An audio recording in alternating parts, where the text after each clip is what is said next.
Hi everyone, FIDE Master Dennis Monokroussos here, and today I'm going to take a look at a game I played this last weekend. A very crazy game, one that could have gone either way, and in fact, well, I was fortunate to win. I think I generally played well, but not perfectly, as we'll see. But it was a very tough game, and if you take it on yourself as an analytical challenge to see what you can come up with, hopefully you'll at least go easy on me. Okay. Well, here we go. I had white.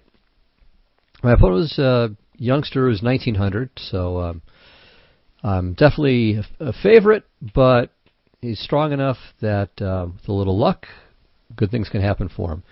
And, he played a very interesting opening choice, so played this old gambit, the von Hennig-Schara gambit. And it's a dangerous little line. In fact, I used to use it myself a long time ago. I played it in the 80s even, and I remember I drew a game with Christensen. It was a really crazy game, so I felt like I was better first with the being a pawn down, and then he sacked a piece, and he had a huge initiative, and somehow I survived it, and it ended up with this dead drawn rook ending with even pawns, and they were symmetrical. It was as if a storm had passed through, and the sky was blue, and the birds were chirping, and you never knew that anything happened. So anyway, let's take a look at this. The point is, though, it's a very dangerous and tricky line. It's a good way of upsetting a stronger opponent, even if that opponent has a pretty fair idea of what to do. So ultimately, I'm not sure that it's completely sound, but having reviewed the theory since this game, I'm also not completely sure that it's unsound either. So I think it's somewhere in between, and probably black isn't more than slightly worse. So it's dangerous for black if white's prepared, but if black is well prepared too, I'm not sure that I think it's playable. Let's just put it that way. Okay, well, in this position there are two white moves that almost always end up at the same place, but with a couple of minor differences. So queen takes d4 is the most obvious way to go. Black plays knight c6, queen drops back, and then the queen comes forward again. And after bishop to d7, we have our basic position that we'll see through the other move order as well. So the other move order is queen a4 check, bishop d7, takes, knight c6. So the exact same position. The differences are these. If you play queen takes d4 right away, then after knight c6, queen d1, takes, black also has this little tricky line with bishop to e6. And after queen d8, rook to d8, white has to be careful about the knight swinging in to d4 or b4. So there are a couple of things you can do about this. One kind of slightly passive approach, but it's okay too, is to play bishop to d2, so you can play rook to c1. A more clever approach that was invented by Smyslov many years ago, at least that's what I was informed, I didn't check it out in the databases, is to play e3 with the idea that after knight to b4, bishop to b5 check takes care of everything. So if, for example, bishop to d7, you swap and play king e2, white's just up a clean pawn here. So black needs to play king e7, and then white has this neat finesse king f1. And on a6, bishop to e2, and white's a little bit better here. So he's keeping his extra pawn, and okay, white's king is a little bit awkward, but black's king isn't brilliant either. And again, black has a little play, but it's not enough for the pawn. Anyway, this is the tricky line with bishop to e6, and that's what the variation with queen takes d4 allows. If you play queen to a4 check, you avoid that, because bishop d7 takes, and hey, the bishop's already on d7. What you have to know, if you play queen a4 check, is b5. And I remember Nakamura played this a couple of years ago in a game. Now, on the other hand, he lost with it, but it's very, very sharp, and you need to know a little bit about this. So, okay, maybe queen takes d4 is in fact simpler, even though b5 is less well known. On the other hand, if you learn b5, I'm not sure that it's sound. So maybe it's worth taking the chance that your opponent will try that. Anyway, the overwhelming percentage of the time, if you go down this route, you're going to see this position. Okay, and then the following moves are also quite standard. And then bishop to e2. Okay, a3 followed by queen c2 is another sideline that may be okay for white. And after bishop to e2, a sideline that might be interesting for black is to castle and then put the rooks on the d and c files. So that's another way to go. You can investigate that as well. But again, the main move here is castling queenside, white castles kingside, and then black plays g5. And this is the basic mainline position here. White's still up a pawn, but you can see that black has the lead in development and has very good attacking prospects. Certainly if white doesn't play very well, black will just destroy white by playing g4, h4, well h5, h4, g3, and so on. This bishop will often come back to d6, though don't necessarily have to volunteer that. And when this knight from f3 moves, then queen to e5 can often create further weaknesses. And it's a very dangerous attacking scheme. Note that white probably shouldn't take the pawn on g5. It's not losing, actually. Knight takes g5, rook h to g8, and now knight f3 is a disaster because of bishop to h3. Not only hitting g2, but of course the queen on d1. So that's just game over. But white can play e4, and funny enough, this seems to be okay. So after h6, if the knight retreats, then bishop to h3 is the same disaster, but knight to d5 plugs up the d file and counterattacks. And after knight to d5, e takes d5, this position is not entirely clear. It's not that I would recommend that white go down this route. I think the main line is better, but at least this might be kind of interesting and lively in its own right. Okay, the right move here is b4. Now, it used to be, and I think this is what Christensen played against me lots and lots of years ago, was a3. And then g4, knight to d4, h5, b4, bishop d6, and so on. And that one extra tempo really just helps black. I mean, we have a race situation where white is going to try to kill black on the queen side, and of course black is going to try to get in his shots on the king side first. So a3, while it looks pretty natural to support the b pawn, is probably a waste of time. I mean, the consensus nowadays is that b4 is the way to go. So we just play it right away. If the black bishop retreats, we got it in for free. We didn't have to waste a tempo on a3. And if black takes the pawn, well, then we're opening up more lines, and we don't mind the bishop being on b4 either. All right, so here, I hadn't really looked at this in a long time. I knew b4 was right, and it's what I played. This is the position for my game. And, okay, I expected bishop takes b4. And then, all right, the normal move here is bishop to b2. Though queen to b3 is also played. So this can be played as well. Maybe queen to c2. Okay, this has been played, though I'm not sure how good it is. The only thing that can be said in favor of queen c2, which has a score of 1 and 6 in the databases, is that the 1 belongs to none other than Garry Kasparov. It was played in a simul against a much weaker opponent, but nevertheless, if Kasparov plays it, it probably is has some merits. At any rate, bishop to b2 is the main move, and seems to be pretty good. So here, black has several choices. The main moves are g4 and rook h to g8, and we'll take a closer look at this later on. Okay. So when my opponent played, though, instead of bishop takes b4, was g4. And this came as a real surprise to me.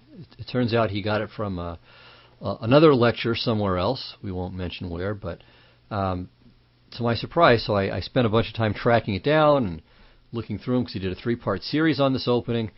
And unfortunately, he said almost nothing of interest with respect to this main line position.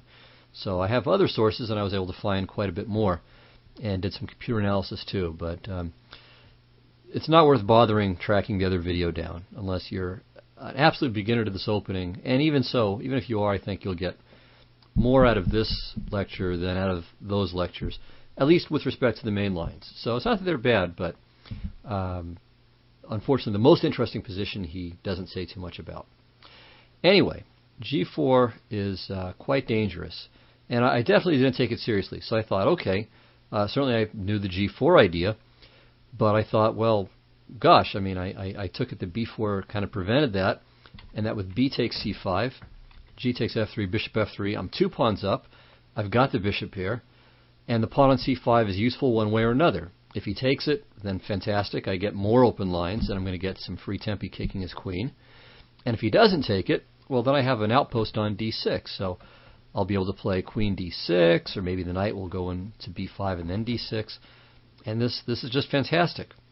All right, well, we'll see if that assessment was accurate in a few minutes, but first let's look at knight to d4. Now, after bishop takes b4, bishop to b2, we pretty much transpose into the immediate bishop takes b2 line, or it almost surely will transpose. Okay, so here there are several moves worthy of consideration, but the main one really is king to b8, knight c to b5, and h5. And so here we have the critical position for the variation. Oh, actually, no, I'm sorry. This we could say is the critical position, and the two main moves here are rook h to g8 and h5. And I don't want to go into all the theory of this, certainly. For one thing, I don't want to give future opponents a head start if they're watching. But those are the two important moves. And again, my conclusion about this is that white probably gets an edge. I think white does get an edge. In some variations, gets a big advantage. But if black is prepared to the gills, then it's still very dangerous for both sides. So I think white's objectively better, but anything can happen. I'll mention one other move, knight to e5, and this I think can be disposed of fairly easily. Queen to b3, say rook h to g8, and now two good moves here. One is rook a to b1, and this led to a quick win in a game between Illescas and Rodriguez Vargas in Catalonia in 1996. But maybe the immediate knight to e6 is even better. So hitting the rook, hitting the knight on e5, and the bishop on b4 is still under attack, so black's queen can't really go gallivanting around too much, and white has a significant advantage here. But as I said, the more important moves are probably h5, continuing the plan of h4, g3, and so on, and rook h to g8. Okay. Well, let's have a look at the move I played in the game, which is b takes c5. All right, so gf3, bishop f3, and okay, if queen takes c5, white's just doing fantastically. Probably any reasonable move here is going to give white a serious advantage. But my opponent played knight to e5, and the move had crossed my mind, but I didn't really think too much about it. I just felt that, okay, I haven't done anything wrong here. I'm 2 pawns up, bishop here, and so on. So there must be something. And I started thinking, and kept thinking, and kept thinking, and kept thinking, and after 35 minutes I finally made my decision. So it turned out not to be quite so easy after all. Now, in the video that I mentioned, the only thing that was given there was just a terrible line, bishop to e2. Of course, black played rook h to g8, and then white played the absurd f4. And after bishop to c6, I think it was bishop c6 rather than bishop to h3, they're going to work out pretty similarly. The position is just completely lost for white. So obviously this is highly unappealing. And bishop to e2 is just, as I said, a dreadful move, but it shows at least what one of black's basic points is. Okay, black is also threatening things like bishop to b5, hitting the queen and the rook. Threatening maybe bishop to g4 in some cases, not necessarily here, but, well, that's maybe even here. And even building up moves like rook h to g8 can make the situation even more precarious for white. So white has to really deal with a lot of things. All right, well, this would be a good position then for you to analyze and stop the recording. Maybe not think for 35 minutes, but if you want to, why not? So see if you can figure out what white ought to do in this theoretically interesting position.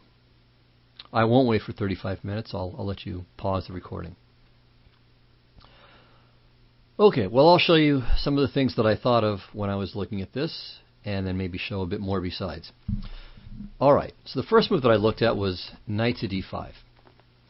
And this certainly makes good sense. And the idea is, okay, I want to swap off some pieces. So for instance, knight takes f3, queen f3, knight d5, queen d5, and now bishop to c6. Okay, so black is down 2 pawns, but this bishop is fantastic.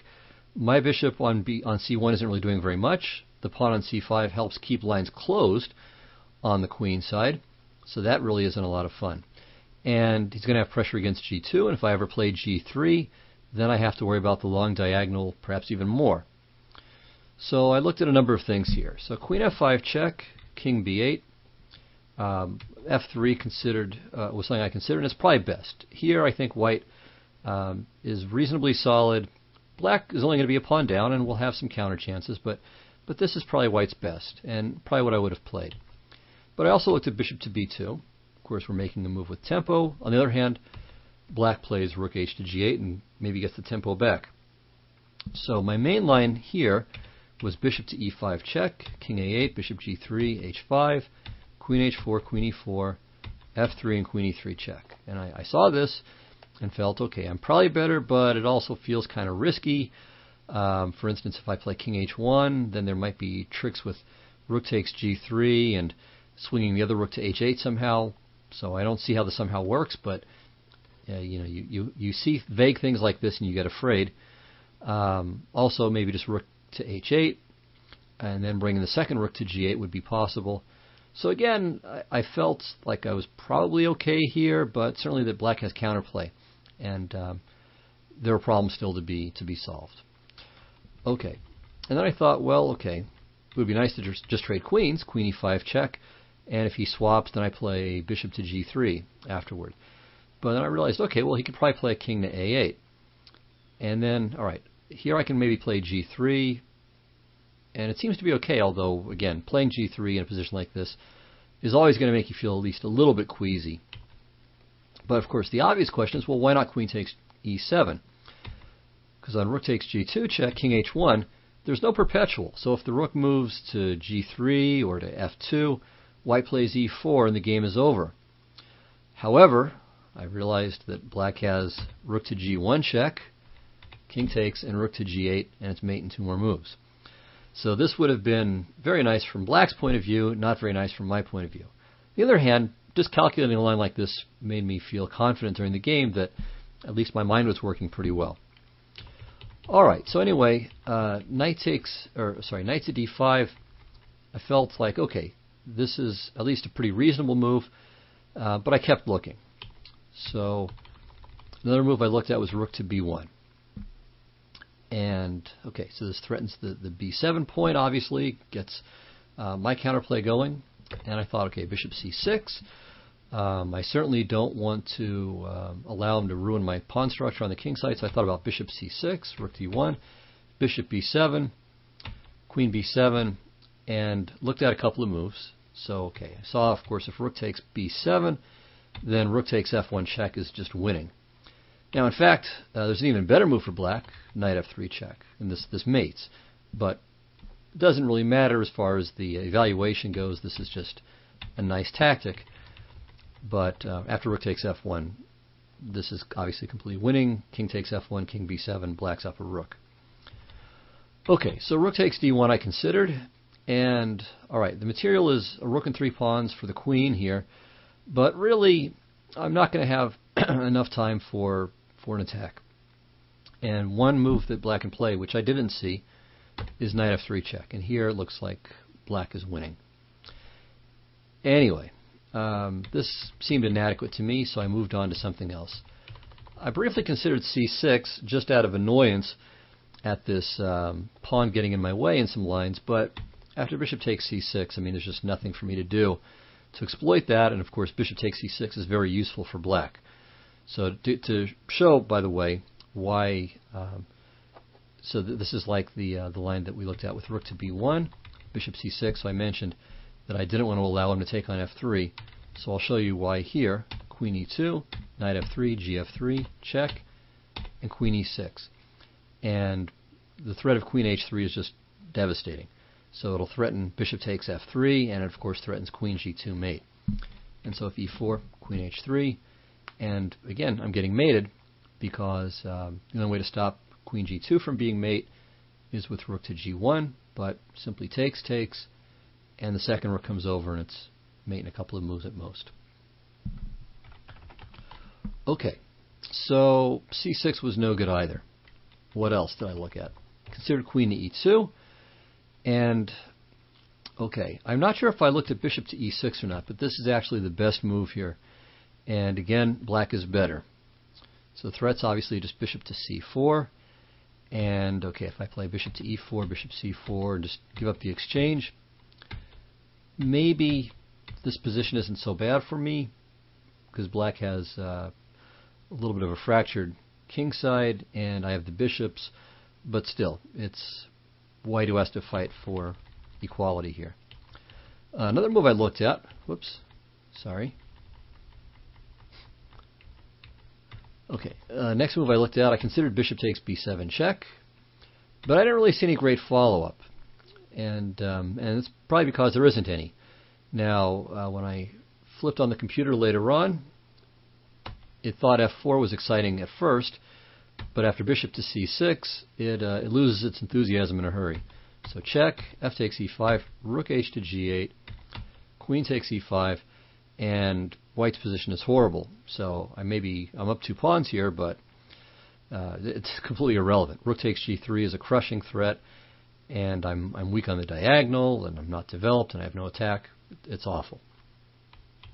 So bishop takes b7 goes into the trash bin.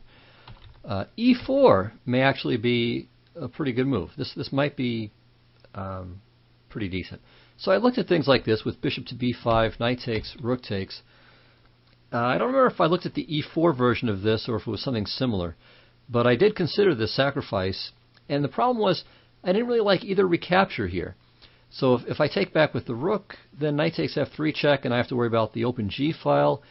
And if I take back with the bishop, okay, then it's not a concern, but I'd rather have my rook on d1, and the bishop's not doing anything there either. So probably bishop takes d1 is best, and the position is roughly equal. It's a very interesting position, but okay, maybe this is even the best. Maybe this is even the best that white can do. We'll see later on. So perhaps after bishop takes d1, maybe white has a very small advantage. All right, so it's interesting. And then finally, another move I think considered for a millisecond. Oh, no, I didn't. Yeah, bishop to e2 was the move that I mentioned was discussed in the other presentation, but it's just very bad. So anyway, after looking at all of these things, I finally decided that knight to d5 was my top choice. After 35 minutes, as I said. And my opponent thought for a while too, around 20 minutes, and then he decided to play knight takes d5. But in fact, maybe knight takes f3 is best. And then a move that I overlooked was after queen takes d5, not the immediate bishop c6, but rook h to g8. So obviously this is on the agenda, but the idea of playing it straight away didn't occur to me. But it actually makes a lot of sense. It gets out of the way of any bishop to b2 tempi. It preserves the possibility of moving the bishop to h3 in some lines as well as to c6. And it kind of puts the burden on me to prove something. And the point is, okay, I have to do something about bishop to c6. It's a big threat. As well as ideas like bishop to b5. And it's not so easy to do something. So for instance, if I play f3, then he has rook takes g2. Also bishop to h3. Okay, so actually maybe bishop to h3 is even better. But rook takes g2 is also worth considering because king takes, the queen's not protecting it anymore, and now bishop to h3 takes, rook takes. So this is trouble. What else? Well, I can play g3, but now again, bishop to h3. He exploits this square. So queen f3, takes, and queen c5. And this is probably white's best here. I think black is only a little bit better. I mean, my king is safe. I bring the bishop out. It's going to be a very good bishop, especially if it lands on a square like d4. Black's king is a little bit exposed. His kingside pawns are not ideal. So even though black is at the exchange for a pawn, it's a very, very small advantage. But still, better to have a small advantage than a disadvantage. All right, well, as I said, my opponent chose knight takes d5 instead. and this is very, very sharp too. So I play bishop takes d5, and here black again has, has a choice. So at least 3 moves, I think, are worthy of consideration. At least 3. Actually, maybe a 4th move too. So once again, this is a place where I would invite you to stop the recording for a while and to see what you can come up with. Okay, well, I'll show you the candidate moves that came to mind at least during the game. So there's bishop to b5, attacking the rook and uncovering the rook on d8 to attack on my bishop on d7. There's bishop to g4. There's queen to h4, which is probably what I expected. And then finally there's rook h to g8. Okay, well, let's look at all of these moves. Bishop to b5, I think, is not so serious.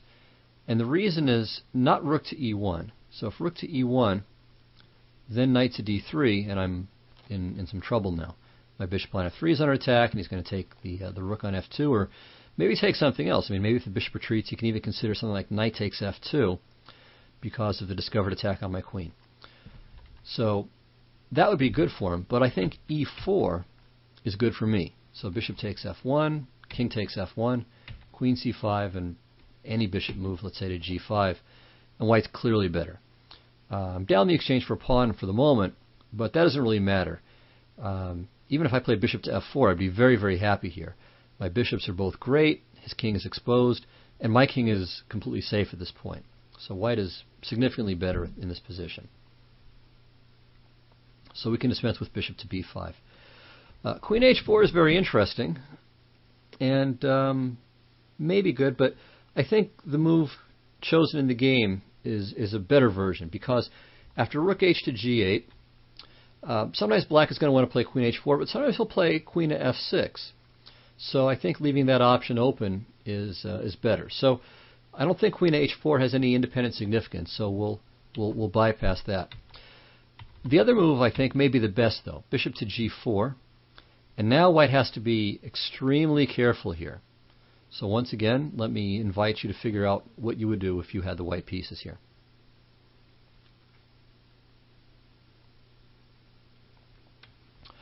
Well, if you were to play something like queen to b3, then you would make a very logical move, but one that in fact loses. Now, if you don't see why this loses, once again, this is a great place to stop the recording and work it out for yourself. Okay, well, here's the answer. Rook takes d5, queen takes d5, and now a very nice move, rook to d8. And whatever I do, I'm in trouble. Okay, if I play queen to b3, then I lose like this. Knight f3 check. Okay, if pawn takes, bishop takes, and it's very easy. There's no real response to the idea of queen g5, queen g2, or of course more immediately, rook to g8 mate. So the point is if e4, rook g8. And if rook to e1, okay, obviously that's of no avail. So g takes f3 is just hopeless. I have to try king e1, h1, excuse me. But after queen to e5, g3, queen h5, h4, knight takes h4. Black is mating by force very quickly, very easily, as you can, I'm sure, confirm for yourself without any difficulty at all. So after rook to d8, I have to play queen to e4, keeping my queen in touch with the f3 square. But as it turns out, black just plays knight f3, and I have to play g takes f3 or I lose my queen. And now bishop to h3. And I sensed lines like this during the game. And, well, it's a good thing that I would have avoided this. There was a way for me to avoid this. So I did have a feeling that something like this would be in the air, but I wouldn't say that I calculated this. And in fact, black is winning here. Okay, so of course, queen takes e7 is no good because of rook g8 check, king h1, bishop g2, king g1, bishop takes f3, and mate next move after queen g5. So queen e7 is no good, and if king takes h1, ironically, that's the second line we've had where taking a hanging queen on e7 leads to mate. So anyway, king h1, rook to g8, same idea, queen h7, attacking the rook so that way the discovered attack won't be good yet, but bishop g2 check, king g1, and now queen to d8, and black is winning. So for instance, white has to do the following just to avoid an immediate mate. But okay, in this position, black is down material, but the Swiss cheese on the light squares is going to give black a winning advantage. So this would have been my best try here. But going back all the way here to this position after bishop to g4, that's what happens on queen to b3. Fortunately, white has f3. And after bishop f3, rook f3, and here best is queen takes c5, bishop b7, king b7, queen b3, and then I save the rook. Black has counterplay, but white has the better prospects. But still, as you can see, this is a very dangerous line. White has to find a lot of really good moves, and even at the end of all of it, okay, white's better, but it's not resignable or anything for black. It can still fight. Okay, so that's bishop to g4 after bishop takes d5. So my opponent played rook h to g8. Okay, well here, again, it was time to think a little bit, and essentially I was, my choice was narrowed to really two moves. So there was g3 and e4. And, okay, I thought about g3, but I felt that it didn't protect against queen to h4 anyway. So if black wants to play queen h4, he can still do it, and it's weakening f3. So I decided for that reason to avoid this. And here's a line that justifies my decision. So bishop to g4, queen b3, again rook takes d5, queen d5, and now a nice move, rook to g5. The point is, okay, obviously the threat is knight's f3 check, and the point is to get the rook over to h5, where it'll contribute to the mating possibilities. So queen d6, knight f3 check. If king h1, we have our third hanging queen line, rook to h5 with a forced mate. So king g2 is forced, rook h5, and this is at least equal for black. So I didn't bother to analyze this further because at the very best, white is going to have a draw, and that's at the very best. So I chose e4, simply anchoring my bishop on d5, also giving my bishop on c1 the chance to come into the game, and also clearing the third rank. So in some variations I can play queen to b3, and my queen will help to defend over here. It'll cover some squares and maybe keep pieces off like the bishop. So perhaps for that reason, black decided that this was a good moment to play bishop to h3. If you played bishop to g4 instead, then f3, bishop h3, rook f2, queen c5, g3, and black's attack is over. Alright, so this would have been perfectly fine. My bishop's great on d5, and I've got f3 perfectly covered. His bishop on h3, no one is able to help it, and I'm just in great shape. My bishop's ready to come out from c1, and then I get to start my own attack on the queen side. So bishop to h3 is the right move. g3 is forced, and now queen f6 is a good move. And here we have another critical position, although I didn't really think it was at the time. So once again, let me invite you to stop the recording for however long you need and figure out what you ought to do.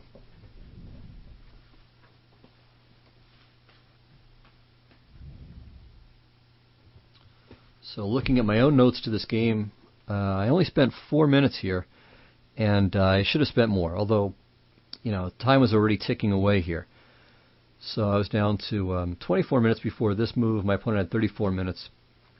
And fortunately for me, he didn't find the right response to my own error. So this was a mistake here that I made. But again, it's a very, very complicated position. Okay, so a lot of moves are possible here, and we'll discuss them. Okay, one idea that's pretty reasonable is f4. I was a little nervous about playing a move like this because, okay, there are various possibilities for this knight to jump, and I didn't like having both of my rooks under attack. But I think f4 is actually okay. Probably black's best move here, funny enough, is rook takes d5. And, well, this position is just a mess. I'm not sure what's going on here. And I'm not sure that I would be even after quite a bit more analysis. So we'll come back to some similar ideas. So I kind of don't want to spoil all the fun here.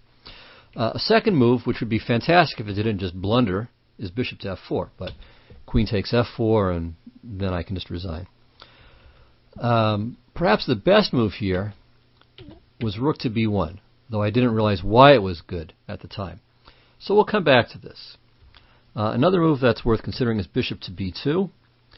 The problem with this is, well, again, the move that we'll see against what I could have played. So I'm being kind of vague and elusive here, but you'll understand almost everything after we look at the move I played, which was bishop to e3. And this worked out swimmingly well in the game. So I'm finishing my development, and I'm protecting my rook on a1, of course. My queen covers it now, and I stay on this other diagonal, so if I ever have the chance to play my bishop to f4 safely, I can do it. And anyway, it just felt like a good move. And in the game, it worked out well. But in fact, it loses. So see if you can figure out why this is a losing move.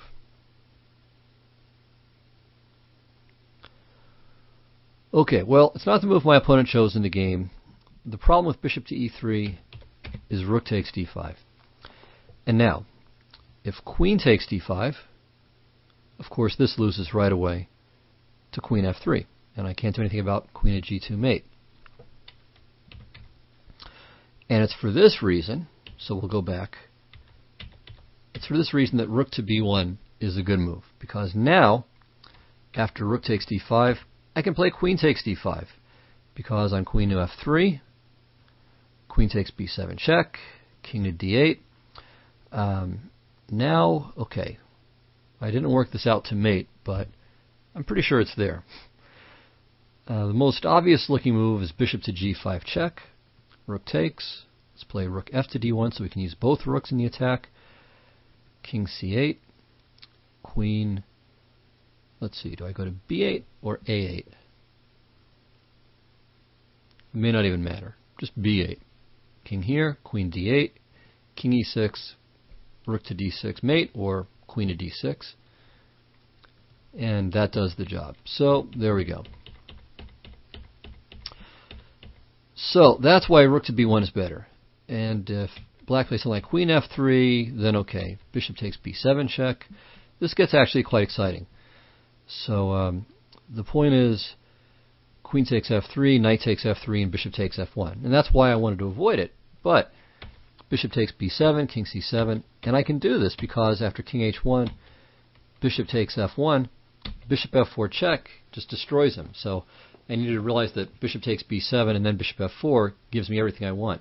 I mean, not only do I get to take the bishop on f1, but his king is in a mating net. I mean, he has to play rook to d6, so I get a rook, and then I get to take the bishop. So after king h1, black should play rook to g4. So this is a good move, with the simple idea that on bishop f4, he can take. And then after rook to g8, in fact, he gets into, he wins by force. Rook g1, takes, and black is winning this ending very easily. Well, okay, maybe there could be some trick with f5, trying to trap the bishop in with the idea of f3, king f2, king, well, even there it's not a trap, because king g3, bishop f1, but maybe white can somehow hold his ground. And black's king can't go too far because maybe there's some line where white's pawns go. But looking at it, it doesn't really seem believable to me. So I think that's just a win for black. So anyway, after rook to g4, bishop a6 looks best. Takes, rook e4, check. And after all of this, we end up with a drawn ending. Okay, white's got the better half of the draw, I suppose, but it's not too hard for black to hold this. All right, so that's probably what I should have done. Well, actually, okay, f4 again is interesting. I'm not sure that promises any advantage either. So it's still a very murky position. But okay, bishop to e3. It won't be murky if instead of knight to f3 check, black plays rook takes d5. So e takes d5, knight f3, king h1. And now just a very patient queen f5 with the idea of queen to e4. And it looks like white has just no defense to this. No good defense, anyway. Queen to a4, just queen takes d5. So that doesn't really change anything. So let's say I try to go for whatever desperate counterplay I can. So c6, queen e4, check, king to d7, rook to g1, takes, f3, and I'm just bleeding material here. So maybe I can trade off and not get mated, but the cost here is just going to be too great. Okay, black is going to end up winning the bishop on e3, obviously. My king is in trouble, my queen and rook look ridiculous, and black is winning. So, there are some details to be worked out, but basically the position after rook d5, e d5, and then queen f5 is winning for black. So, I got lucky there, and my opponent played knight f3 check. After king h1, the key difference is that after rook takes d5, queen takes d5, I'm okay. Now black can still probably hold with knight e1. So threatening not only to take the rook for free, but also, of course, queen f3 check and queen g2 mate.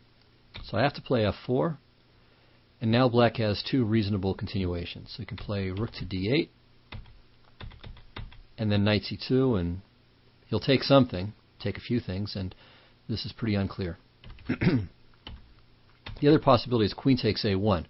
And this is more risky, but I can't find any win for white. So c6, queen b2, takes here, check, and okay, white can go checking around, but I don't see any way for white to, to convert the point. So it looks like just a perpetual and nothing better. Okay, one other thing I should point out, bishop takes f1 is just bad. I just take, play queen e2, and although material is nominally equal, there's just no contest. My bishops and two pawns are just way better. I mean, I'm completely winning here. And his attack is over. I control the center. And moves like rook to b1, queen b5, and so on just give me an easy and quickly decisive attack. Okay, well, instead of any of this, though, instead of rook takes d5, which would have been okay, or bishop takes f1, which would be bad, he chose knight to h4, which is very, very tricky, but ultimately I think it's a mistake. So figure out what white's move should do here.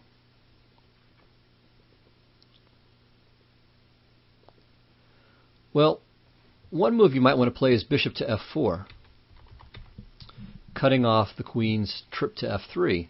Unfortunately, once again, it's a blunder, thanks to queen takes f4.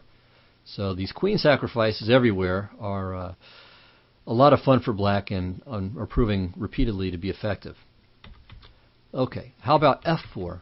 Well, this is a lemon too, because of bishop g2 check, and then bishop takes e4. So I saw bishop to f4 pretty quickly, but this one I almost fell for. I don't remember if I almost fell for it here or later. I think it was here. And yeah, I saw it and caught myself and found the right move, which is bishop to d4. So this is a very good move for two reasons. So first of all, it blocks the d file. So now this bishop g2, bishop e4 business is not as likely to succeed. And secondly, I'm kicking his queen away from f3, which is a big deal. All right, so he played queen to g6. And again, tricky guy. He's hoping to play bishop g2 check, king g1, bishop takes e4. So once again, this is a good idea for him. And if I play f4, well, it walks into it. Same thing. Also, another lemon to avoid is rook to g1, because now he just takes on d5, and I am dead. So e takes d5, queen e4, f3, knight f3, and this is just over. I'm getting mated, or at least losing a ton of material here. Fortunately, I do have a good move, and that's f3. And now, okay, black is just on death's door here. If he plays bishop f1, again, queen f1, the attack is over, and in fact his knight is trapped on h4. And if he plays knight f5, I can maybe play queen h3. So this is just a bad position for him. And okay, I can do whatever. I can just play bishop to f2. Even if I'm not winning his knight, I have a winning position here. A better version of the same thing form is bishop to g2 check, king g1, and then bishop takes, because well, if queen takes, then he at least has some time because I'm not threatening to take his knight, and if king takes, queen a6 check, and his knight can retreat. But still, okay, maybe king g1 here. And again, just the position is just very much in white's favor. I don't have to play king to g1, but pretty much whatever I do, I have a pretty serious advantage.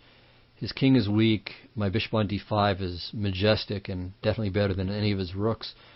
And I've got pawns too, and c6 tricks might be in the air as well. Well, in the game he tried queen to h5, clearing a square for the knight, and again renewing whatever pressure he can get against f3. But now after simply rook to f2, the game is over. He doesn't win the exchange back. I'm covering g2 adequately, and I'm now threatening to take his knight, and I'm still at my 2 pawns. My bishops are beautiful. The game is just over. So he tries one last desperate trick. Rook takes g3, h takes g3, and bishop to g2 check, hoping for rook takes g2, knight f3, and he mates me. But of course I didn't do that. I'd seen it. Played king to g1, and the rest is just fun for me. Plays bishop takes f3, and of course I'm not going to take anything. I just play queen to b3, threatening mate. Rook to d7, c6. So here comes my attack. B takes c6, rook to b1, threatening queen to b8 mate. Here he could try rook to c7, which is what I expected, but bishop takes c6 is a killer. Rook c6, queen b8, rook to b7, check, and mate on e7. So there's the e7 square again, but this time my queen is delivering mate there instead of taking the queen and getting mated myself. So after rook to b1, he played king to d8. And here, okay, I didn't make the best move, but it didn't matter. I played bishop to c5 to cut off his king, just missing the bishop to f6 check is mate in 2 moves. So king over to e8, queen b8, and then queen takes d8 mate. And, okay, rook e7 is also mate in 2, and king c7 or king c8 is mate in 1 to queen to b8. So, as I said, I played bishop to c5, cutting off his king. This is more than good enough to win also. And here he lost on time, trying to figure out what to do to escape the mating net. Well, a very interesting game. You know, it would have been nice if I had seen the rook takes d5 thing, but I guess I'm not going to beat myself up too much. I mean, there was an awful lot to be calculated throughout the game, and I think I saw a pretty fair amount. So overall, I was pretty happy with my play. Obviously, room for improvement, though. And just a great position to analyze. And I'm sure if you dug into this, you could find some more beautiful variations that I didn't manage to unearth for you. So I hope you enjoyed it. I certainly enjoyed playing it, enjoyed analyzing it too. Just wish that that he didn't have that one shot later on in the game. So a little disappointed about that, but overall, relatively pleased with the game and certainly enjoyed the game and the analysis. So thanks a lot, everyone. Hope you liked it, and I'll see you next time. Bye-bye.